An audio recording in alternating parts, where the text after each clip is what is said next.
నా హంతకుడెవరు కథ రచన దివాకర్ల పద్మావతి. కథాపఠనం మలవరపు సీతారాం కుమార్. ఇన్స్పెక్టర్ గారు, నా హంతకుడెవరు సార్ అని వినిపించడంతో ఫైల్లో తలదూర్చి ఏదో చదవడంలో నిమగ్నమై ఉన్న ఇన్స్పెక్టర్ ప్రశాంత్ చివుక్కున తలెత్తాడు. ఒక్క క్షణం ఎదుటి మనిషి ఏం చెప్తున్నాడో అర్థం కాలేదు. ప్రశ్న అర్థమైన తర్వాత నిర్ఘాంతపోయి అతని వైపు చూశాడు ఇన్స్పెక్టర్ ప్రశాంత్. అదే సార్, నా హంతకుడెవరో కనిపెట్టారా? మళ్ళీ అడిగాడు ఆ ఆగంతకుడు. అతని వయస్సు దగ్గర దగ్గర 40 ఏళ్లుంటుంది. చెదిరిన క్రాఫ్ మాసన గడ్డంతో ఉన్న అతన్ని గుర్తుపట్టడానికి ప్రయత్నించసాగాడు ప్రశాంత్. తాను చూస్తున్న ఫైల్లో ఉన్న ఫోటోను, ఆ వ్యక్తిని మార్చి మార్చి చూడసాగాడు. ఎవరు నువ్వు అని అడిగాడు అతన్ని. మీరు చూస్తున్న ఫైల్లో ఉన్నవాణ్ణి నేనే అన్నాడు ఆ వ్యక్తి, తను కూడా ఆ ఫైల్లోకి తొంగి చూస్తూ. ఆశ్చర్యపోయాడు ఇన్స్పెక్టర్ ప్రశాంత్. తను చూస్తున్న ఫైల్లో హతుడి ఫోటోలో ఉన్న మనిషి. నా హంతకుడెవరు అని ప్రశ్నిస్తూ ఎదురుగా నిలబడితే ఎవరైనా ఆశ్చర్యపోక ఏం చేస్తారు? మరి హతుడు ఎలా బతికి తిరిగి వచ్చాడు? కొంపదీసి దయ్యం కాదు కదా. అసలు దయ్యాలంటూ ఉన్నాయా? అంతా ట్రాష్ అనుకుంటూ, నీ పేరు అని అడిగాడు ప్రశాంత్. ఏ, నా పేరు ఆ ఫైల్లో రాసిలేదా? తిరిగి ప్రశ్నించాడు ఆ వ్యక్తి. విస్తుపోతూ అతని వంక చూశాడు ఇన్స్పెక్టర్ ప్రశాంత్. అయితే నీ పేరు జగదీష్, అవునా? మరి హత్యకు గురైన వాడివి ఎలా తిరిగి వచ్చావో తెలుసుకోవచ్చా అన్నాడు. విచిత్రంగా నవ్వాడు ఆ వ్యక్తి. అసలు నేను చనిపోతేగా తిరిగి బతికి రావడానికి.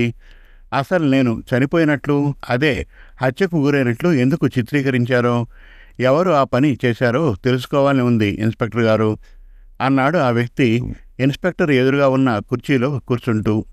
ఆ వ్యక్తిని పరీక్షగా చూశాడు ప్రశాంత్. సందేహం లేదు, అతను ఫోటోలో ఉన్న వ్యక్తే. తన ఎదురుగా ఉన్నది జగదీష్ అయితే మరి చనిపోయింది, హత్యకు గురైంది ఎవరు? ఆశ్చర్యపోతూ అతని వంక చూశాడు ప్రశాంత్. సరే, మీరే జగదీష్. మరి ఇన్నాళ్ళు మీరెక్కడికి వెళ్ళారు? ఎక్కడి నుంచి ఇప్పుడు వస్తున్నారు? ప్రశ్నించాడు ప్రశాంత్. పెద్దగా నిట్టూర్చాడు ఆ వ్యక్తి. ఇప్పటికీ నన్ను నమ్మారన్నమాట. అఫ్కోర్స్, ఇప్పుడు నేనున్న పరిస్థితిలో నేనే జగదీష్ గ్రూప్ ఆఫ్ కంపెనీస్ అధిపతినని చెప్తే మీరే కాదు, ఎవరైనా సరే నమ్మరు అంటూ టేబుల్ మీద ఉన్న మంచినీళ్ల గ్లాస్ ఎత్తి గటగట తాగాడు. అతన్నే నిశ్చితంగా గమనిస్తూ ఉండిపోయాడు ప్రశాంత్.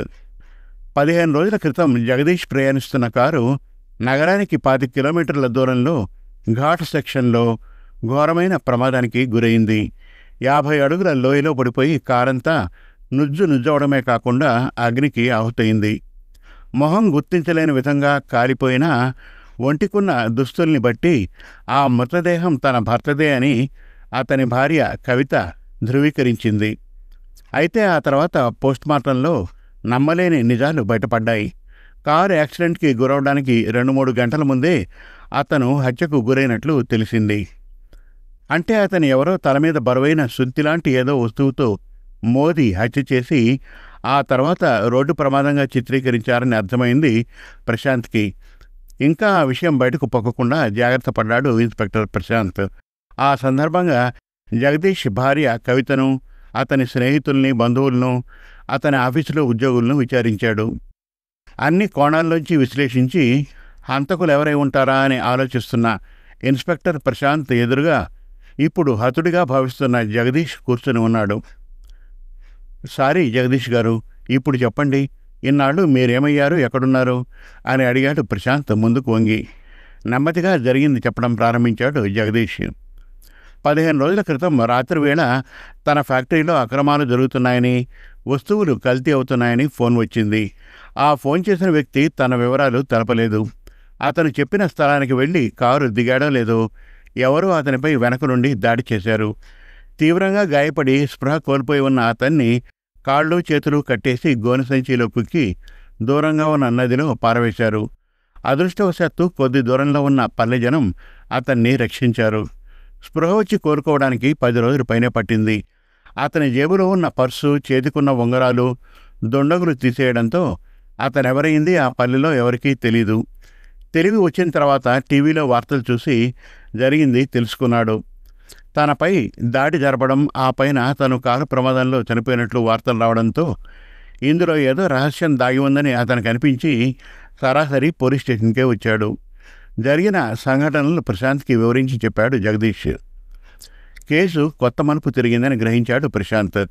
ఇప్పటి వరకు హతుడు జగదీష్ అని అనుకుంటే అతను జీవించే ఉన్నాడు. ఇప్పుడు తన ముందు 2 ముఖ్యమైన ప్రశ్నలు ఉన్నాయి. 1, హతుడెవరో తేలాలి. 2, జగదీష్ని దెబ్బతీసి హత్యాప్రయత్నం చేసిందెవరు? నిజం తేలాలంటే మరింత లోతుగా పరిశోధించాలని అనుకున్నాడు ప్రశాంత్. ఇప్పుడు చెప్పండి ఇన్స్పెక్టర్ గారు, నా మీద హత్యాప్రయత్నం చేసిందెవరు? నా బదులు హత్యకు గురైన వ్యక్తి ఎవరు? ఇది ఖచ్చితంగా యాక్సిడెంట్ కాదు, ఎవరో కావాలని చేసిన పని. ఈ కుట్ర వెనక దాగిన వ్యక్తులెవరో మీరు కనిపెట్టాలి అన్నాడు జగదీష్. అతను చెప్పిందంతా విని తలూపాడు ప్రశాంత్. మీరు బతికి బయటపడడం నిజంగా మీ అదృష్టం.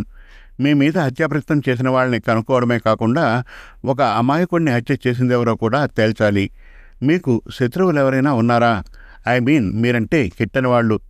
మీ స్నేహితులు కావచ్చు, మీ వద్ద పనిచేసే ఉద్యోగులు కానీ, మీతో బిజినెస్లో పోటీ పడే వ్యక్తులు, ఇలా ఎవరికి ఇలాంటి అవకాశం ఉందో తెలియాలి.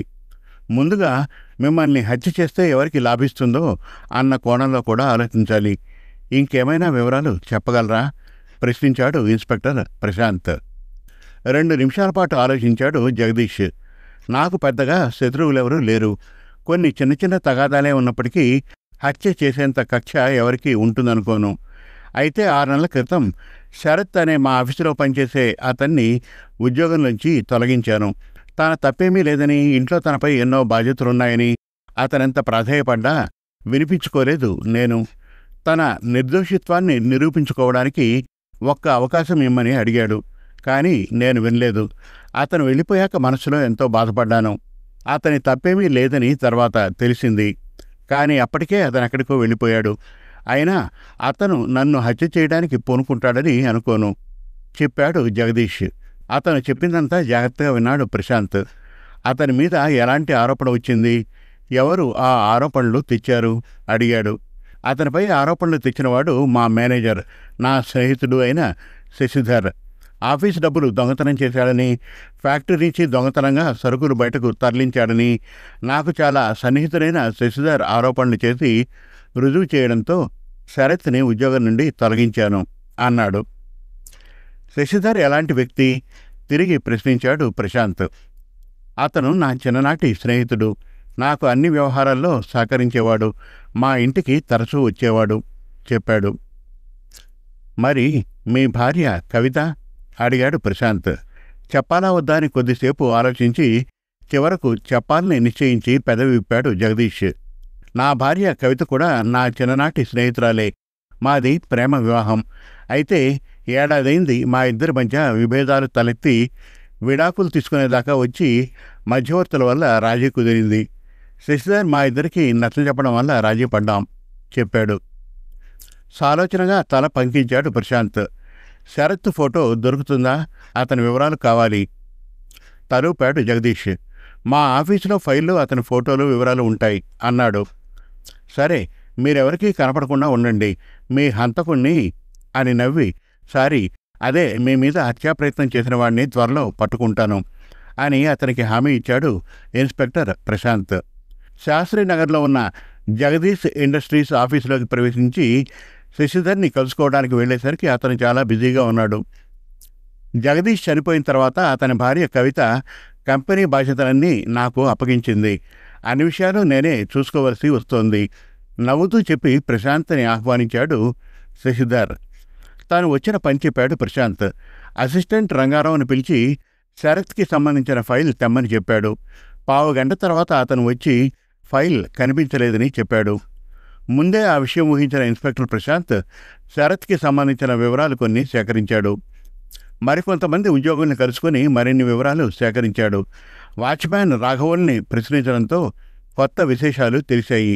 ఆఫీస్ స్టాఫ్ అందరూ కలిసి తీసుకున్న గ్రూప్ ఫోటోలో శరత్ ఉండడంతో ఆ ఫోటో తన వెంట తీసుకెళ్లాడు ప్రశాంత్. 2 రోజుల తర్వాత కలుసుకున్న జగదీష్ని నవ్వుతూ ఆహ్వానించాడు ఇన్స్పెక్టర్ ప్రశాంత్. నా మీద హత్యాప్రయత్నం చేసిందెవరో తెలిసింది, రమ్మని కబురు చేశారుగా. నా బదులు హత్యకు గురైన ఆ అనామకుడెవరో తెలిసిందా అని అడిగాడు అతనికి ఎదురుగా కూర్చుంటూ. అతని వైపు ఒకసారి జాలిగా చూశాడు ప్రశాంత్. మీకు ఎంతో సన్నిహితుడైన మీ మిత్రుడే మిమ్మల్ని హత్య చేయాలని చూశాడు అన్నాడు. ఉలిక్కిపడ్డాడు జగదీష్. శశిధర నా మీద హత్యాప్రయత్నం చేసింది, నేను నమ్మలేకుండా ఉన్నాను అన్నాడు. అంతకన్నా నమ్మలేని నిజం మరొకటి ఉంది. అతనికి ఆ విషయంలో సహకరించింది మరెవరో కాదు, మీ భార్య కవితే. జగదీష్ నోట మాట రాలేదు, విస్తుపోయాడు.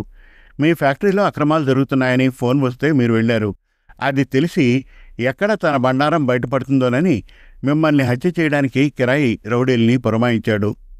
వాళ్ళు స్పృహలేని స్థితిలో ఉన్న మిమ్మల్ని నదిలో పారేయడం, మీరు బతికి బయటపడ్డం అదంతా మీ అదృష్టమే. శశిధర్ మీ ఇంటికి రాకపోకలు సాగించే క్రమంలో అతనికి మీ భార్య కవితకు మధ్య ఆకర్షణ ఏర్పడి అది వాళ్ళిద్దరి మధ్య అక్రమ సంబంధానికి దారితీసింది. అతనితో కలిసి జీవించడానికి మీ నుండి విడాకులు కోరుకుందామే. కానీ మీరు విడాకులు ఇవ్వడానికి నిరాకరించడంతో మీ ఇద్దరి మధ్య రాజీ కుదిర్చి మిమ్మల్ని హత్య చేయడానికి ప్లాన్ వేశాడు శశిధర్. ఆస్తితో పాటు ప్రియురాలను కూడా సొంతం చేసుకోవాలనుకున్నాడు. అప్పటికే మీరతన్ని పూర్తిగా నమ్మడం వల్ల కంపెనీలో కొన్ని అక్రమాలకు పాల్పడ్డాడు. డబ్బులు మాయం చేయడం, సరుకులు కల్తీ చేయడం, బయటకు దాటించేయడం కూడా అతని పనే.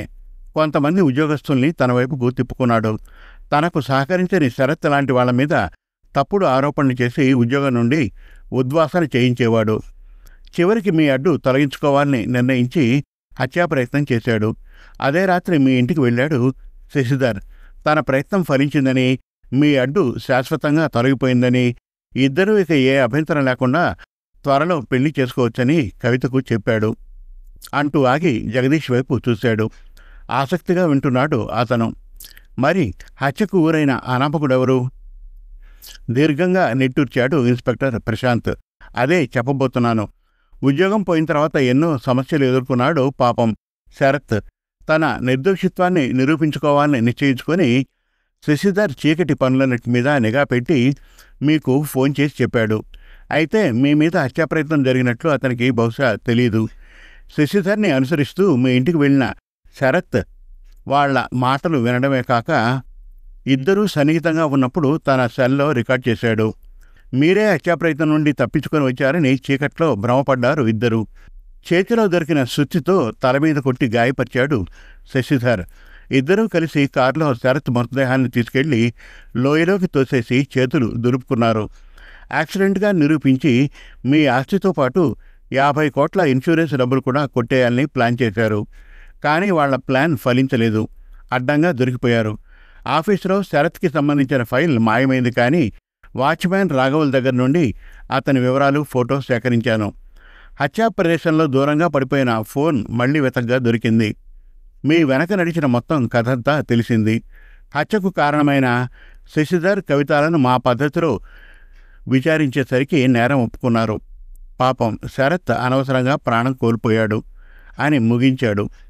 ఇన్స్పెక్టర్ ప్రశాంత్ సైగ చేయగా నేరస్తులిద్దరినీ అక్కడ హాజరుపరిచాడు కానిస్టేబుల్ కనకాచలం. తన వెనుక ఇంత కుట్ర జరిగిందని ఇంకా నమ్మకం కుదరని జగదీష్ వాళ్ళిద్దరి వైపు ఆశ్చర్యంగా చూశాడు. ఆ చూపును భరించలేక వాళ్ళిద్దరూ తలలు వంచుకున్నారు. పాపం, నా బదులు ప్రాణాలు కోల్పోయిన శరత్ కుటుంబానికి న్యాయం చేయాల్సిన బాధ్యత నా మీద ఉంది అన్నాడు జగదీష్ భారంగా నిట్టూర్చుతూ. తల పంకించాడు ఇన్స్పెక్టర్ ప్రశాంత్. సమాప్తం. మరిన్ని చక్కటి కథల కోసం, కవితల కోసం, వెబ్ సిరీస్ కోసం మనతెలుగుకథలు.com విజిట్ చేయండి. Thank you.